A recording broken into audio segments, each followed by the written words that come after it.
Grab your popcorn, kick back and relax, because it's time for some more Carnage. So, in today's video, we have another Foxtrot Unboosted solo going on here, so I'll show you the task force. So you can see it is scaled the same as a 5-man. We won't go into how operations scale, because it's sort of a bit hit and miss. A lot of people believe that it does, and have experienced it in 5-man and 50, and do believe that it is a lot harder in 5. But whatever, won't go into that. So in today we have Conveyor and Atlas. Both hits were done by Tika.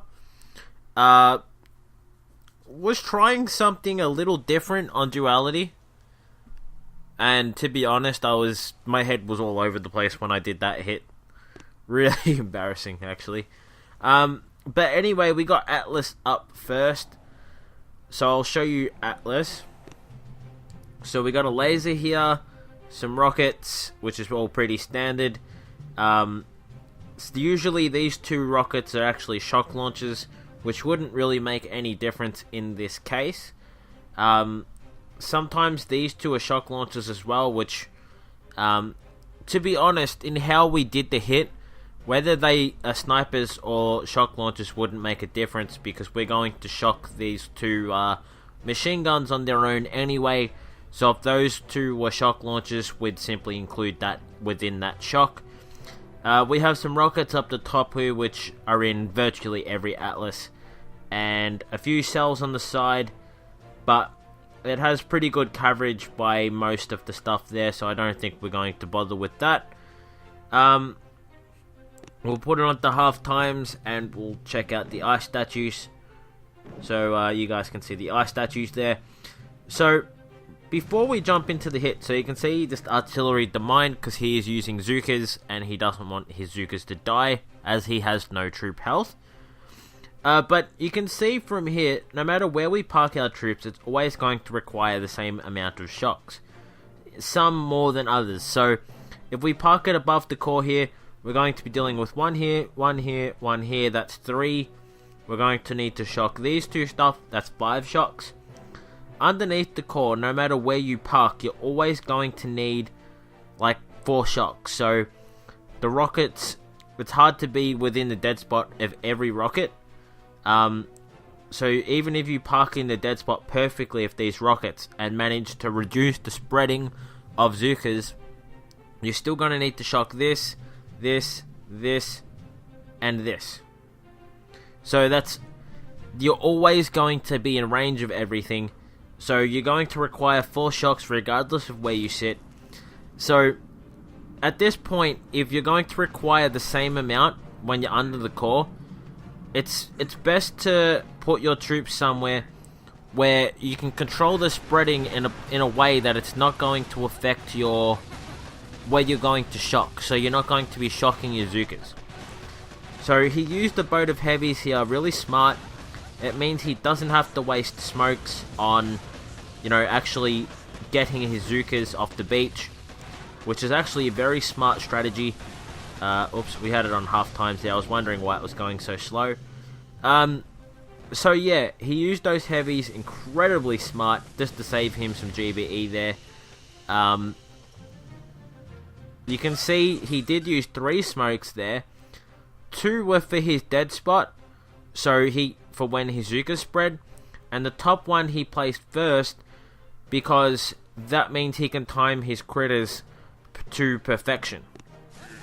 Although, truth be told, those critters I think were more for the mortars, as he's going to be shocking the rockets up top. Yeah, so you can see the mortars went after those critters, and that's all they were there for. Not really his zookas. Sorry, not really the rockets or anything like that. So he got the kill there, and that's a pretty standard Atlas. I mean, that's usually what you'd expect, minus the laser beam on the far corner. But pretty impressive hit. I mean, you don't really see Atlas being soloed with zookas a whole lot, or at least I haven't. Whether that's just me or not, I don't know, but I remember a lot of the Atlases we used to do, we were using scorches and tanks, I believe we were using, and we were basically just rolling from the far right, getting some cells, and then going through to the right to the core, and that was usually our strategy, and it always seemed to work out. So you can see he's using Everspark with pretty much zookas. I mean, one boat of heavies there by the looks, but pretty much all zookas. So Everspark's only purpose in this attack is to take out this mortar, and we'll just pause the video there. So Everspark will hack it, it will die to this stuff, and all will be good in the world. So we'll look at the base quickly. So the plan here is going to be going from the top and then just sniping the HQ. The only real threats here are going to be these 4 rockets. So these rockets will be out of range from the back. This rocket will be out of range at the back. So will these. So will that. So will that. So you can see the only real threats here are going to be the initial mortars and these rockets. So I'll just show the hack there. So you can see it just got hacked. That's the building health. That's the building damage, troop damage. Building damage rather. So the hack didn't get it completely killed, so he had to waste a shock on that, unfortunately. But not really going to be an issue, because now he's got some cells, he's got that mortar down. Now he can sort of go up to the top and just sort of farm away. So you can see he dropped, by the looks, 2 barrages, I believe, and then a heap of artilleries. However, pressing that artillery a little too quickly by the looks of it, and missing a couple of his artilleries where it didn't get all 4 buildings. I think that's what happened, unless the barrage damaged the top 2 a little bit more, but I think he missed a couple of his artilleries. Either way, doesn't really matter. It looks like he's got enough cells to farm here to a point where it's not going to be too much of an issue. 2 times it, because it looks like that walk's going to be pretty standard. Heavy's coming in clutch there for the flamethrowers, and I guess that's why he used it. That and the mortar, just so a few of those things didn't require shocks, and that's really the only use for that one boat of heavies. Saves him a lot of gunboat energy, and by the looks of it, enough alive to keep him safe from mortars, but going to smoke to the kill spot regardless. Shock. Ooh, a shock on a critter box. Nice stuff.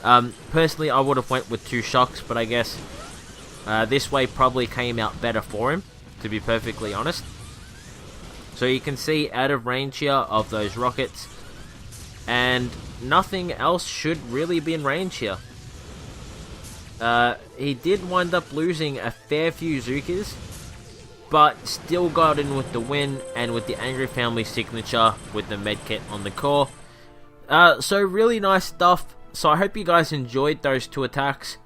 I really am doing my best to try to find a different strategy for other bases, but it looks like zookas are the way to go. To be honest, I've been trying to find like tank medic versions or hookah versions or whatever, so I could show you guys different versions of other bases, like I did with Dredge. But to be fair, like, Excel and Dredge are probably the only 2 that have very obvious, like, hookah versions, whereas the others are just, nah. It's like, nah, it's not gonna work. Just don't even try. I did get very close on Quantum, though. I did get very close on that with Tank Medic. Didn't have enough troop damage by the end to get the core, though, which was kind of sad. So I hope you guys enjoyed the video. Anyway, if you did, smack the thumbs up button. Tell me what you thought in the comments down below, and I'll see you guys in the next one.